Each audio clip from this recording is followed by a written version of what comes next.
নিজের নারীর যত্ন নিন, কারণ সে অন্য পুরুষের কাছে সবসময় সুন্দর। So hello everyone, this is me jasmine and welcome back to my new video. আসসালামু আলাইকুম।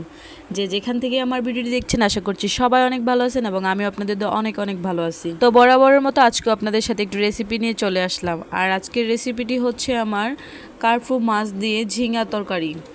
তো আমার রেসিপিটি যদি ভালো লাগে অবশ্যই বাসায় এইভাবে ট্রাই করতে পারেন এবং আমি যেভাবে রান্নাটা করে গেছি স্কিপ না করে সম্পূর্ণ ভিডিওটা দেখতে থাকুন। যে পুরুষ তার স্ত্রীর যত্ন করে না, যে পুরুষ তার স্ত্রীর মনের ভাষা বুঝে না, যে পুরুষ তার স্ত্রীর কথা বুঝে না, তার চাওয়া পাওয়া বুঝে না, সে পুরুষ কীভাবে নিজের নারীর যত্ন নেবে?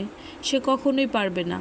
কারণ একটা নারীর মনের কষ্ট বুঝলে, ভাষা বুঝলে, সে কি চায় সেটা যদি বুঝতে পারতো, তাহলে কোনো মেয়ে হয়তো আর কষ্টে থাকতো না। তার স্বামী তার সব ইচ্ছেগুলো পূরণ করত। প্রতিটা ভালো মেয়ে দিন শেষে কি চায়? তার স্বামীর কাছে একটু ভালোবাসা, একটু যত্ন, তার একটু ভালো ব্যবহার, যেন সে শান্তিতে তার সংসারটা সে করে যেতে পারে। কিন্তু সব মেয়েরা কি তা পায় না, কারণ সব স্বামী যে এক না। কিছু কিছু স্বামী তো নিজের স্ত্রীর মূল্য দিতে জানে না। তাদের কাছে সব সময় অন্য নারীদেরকেই ভালো লাগে, নিজের বউটাকে কখনোই ভালো লাগে না। নিজের বউয়ের সম্মান করতে জানে না, নিজের বউর কদর করতে জানে না, নিজের বউয়ের যত্ন নিতে জানে না। যে পুরুষ নিজের বউয়ের যত্ন না নেবে, যে পুরুষ নিজের বউয়ের ভালো না চাইবে, সে পুরুষের ওয়াইফ তো এমনিতেই ভালো থাকবে না। প্রতিটা হাজবেন্ডের উচিত নিজের ওয়াইফের যত্ন নেওয়া, তাকে ভালোবাসা, তাকে টাইম দেওয়া, সে কি চায় সেটা বুঝতে পারা। একটা মেয়ে যখন তার বাবার বাড়ি ছেড়ে আসে, তখন তো সে তার হাজবেন্ডের হাত ধরেই, তার হাজবেন্ডের সাথে থাকার জন্য প্রতিজ্ঞাবদ্ধ হয়েই তারপরেই তার সংসারে আসে। আর দিন শেষে যখন ওই পুরুষ তাকে অত্যাচার করে, মানে তার সাথে খারাপ ব্যবহার করে, তখন তো এটা সহ্য করার ক্ষমতা কোনো মেয়েরই থাকবে না, তাই না?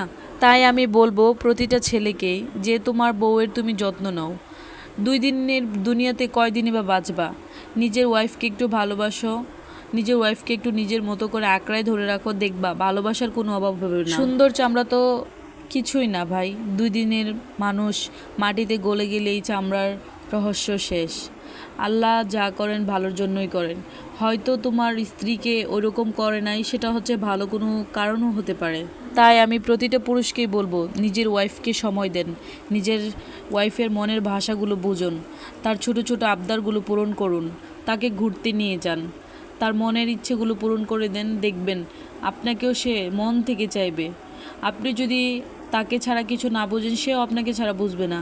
আপনি ভালোবেসে দেখুন না, কত খারাপ মেয়ে আছে যারা কিনা নিজের স্বামীর ভালোবাসায় ভালো হয়ে গেছে। সো নিজের বউয়ের যত্ন নিন, ভালোবাসুন তাকে, দেখবেন ভালোবাসা পাবেন। তো এই পর্যন্তই ছিল আজকের ভিডিওটা। কেমন লাগছে অবশ্যই কমেন্ট করে জানাবেন আর আমার পেজটা ফলো দিয়ে রাখবেন। আসসালামু আলাইকুম।